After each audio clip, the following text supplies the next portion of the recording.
Boa tarde, meninos. Tudo bem com vocês? Que bom, né? Estamos mais uma vez aqui na nossa aula de ciências. Espero que todos estejam aí bem animados, preparados, né, com seu material para mais uma semana de aula. Que vocês possam estar com muita saúde. Eu sei que com saudades todos estão, mas que nós possamos estar com a esperança, né, de que logo, logo estaremos juntos.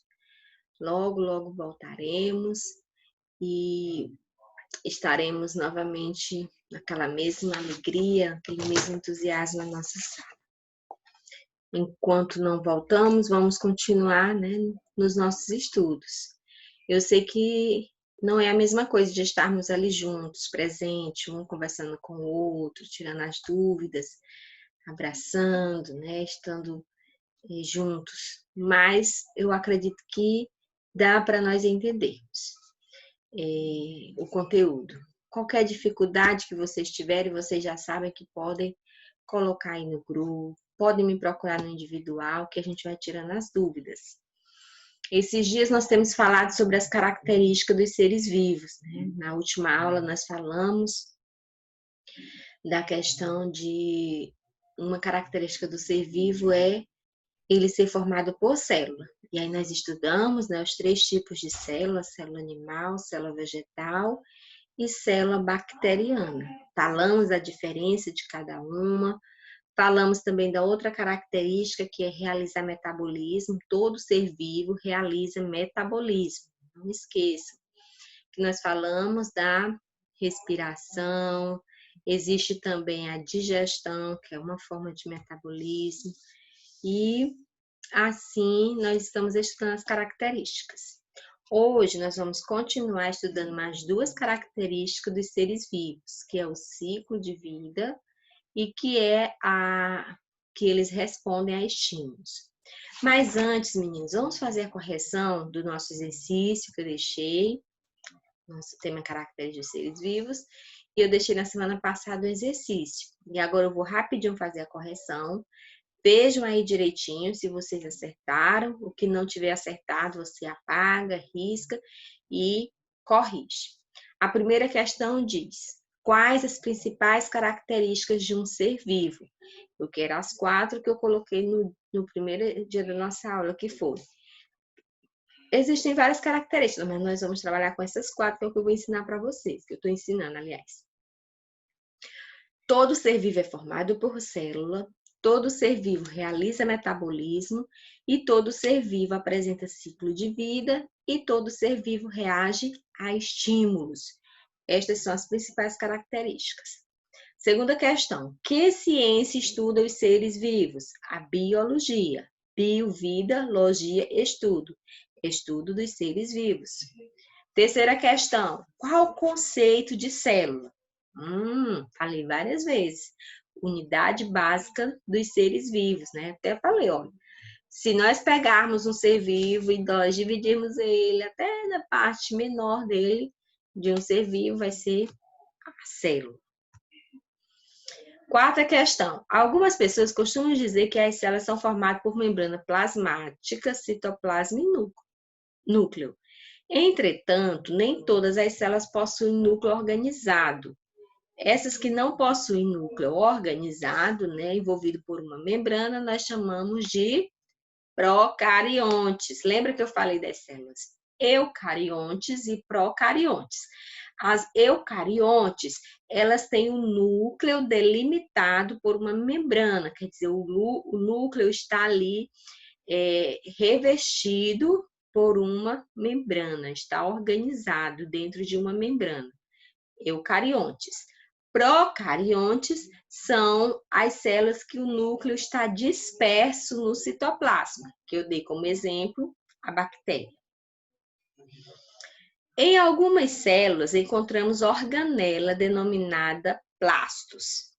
Estas organelas são encontradas nas células vegetais. Lembra que eu falei que é nela que vai ser realizada a fotossíntese.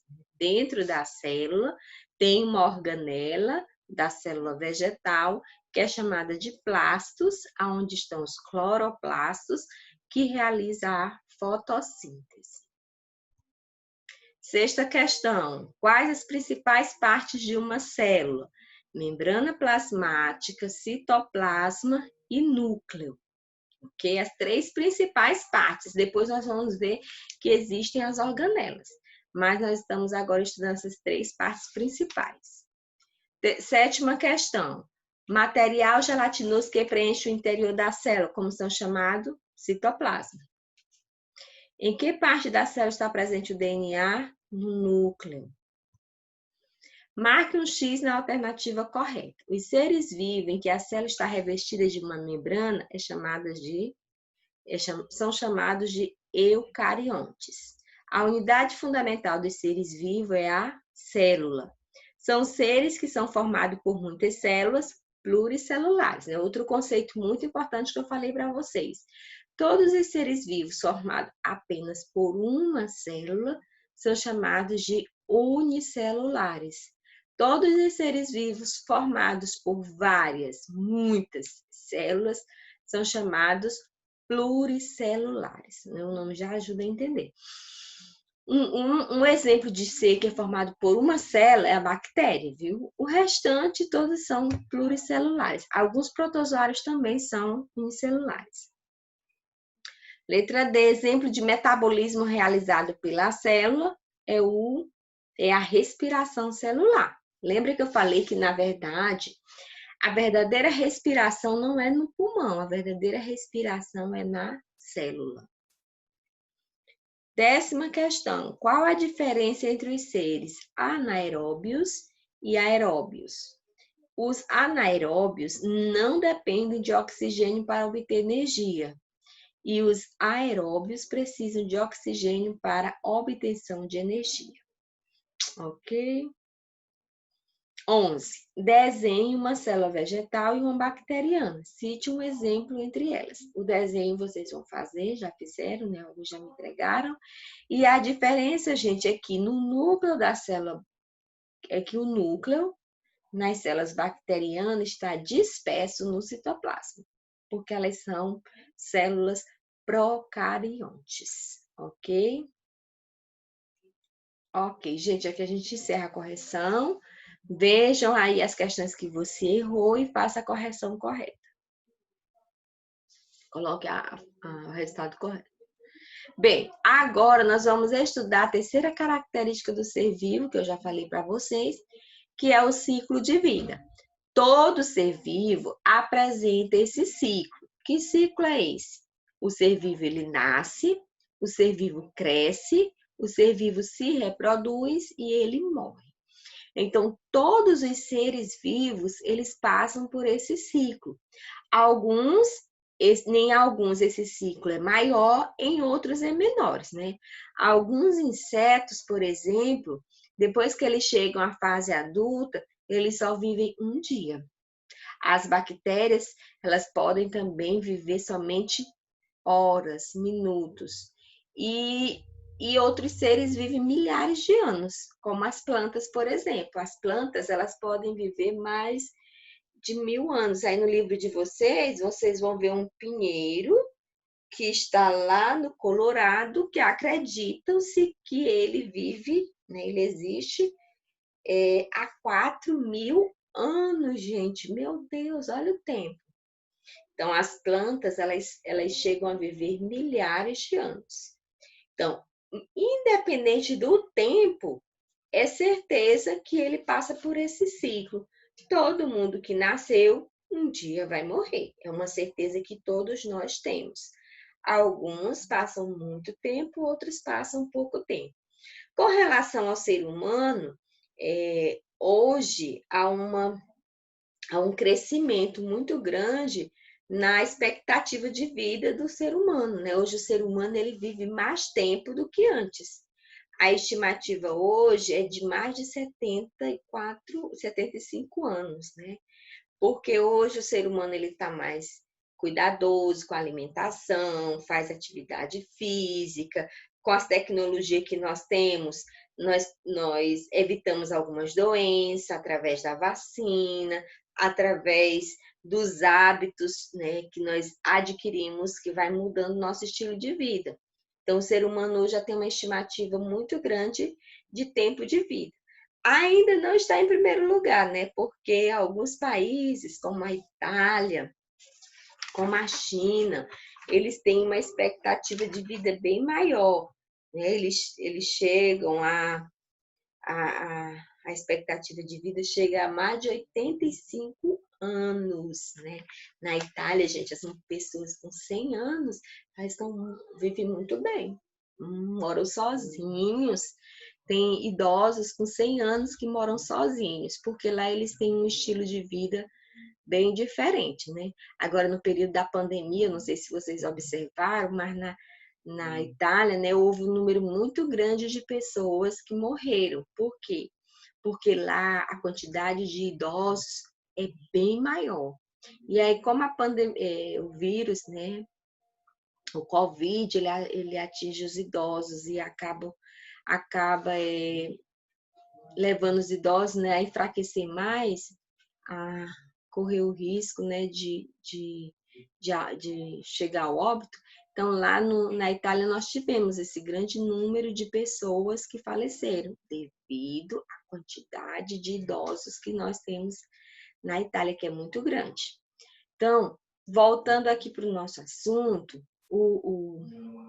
a expectativa de vida no Brasil aumentou muito. Então, meninas, por isso que nós precisamos ter cuidado, né, com os nossos hábitos, com a nossa alimentação, com o nosso estilo de vida, porque isso vai interferir muito no nosso ciclo de vida. Então, todo ser vivo tem esse ciclo.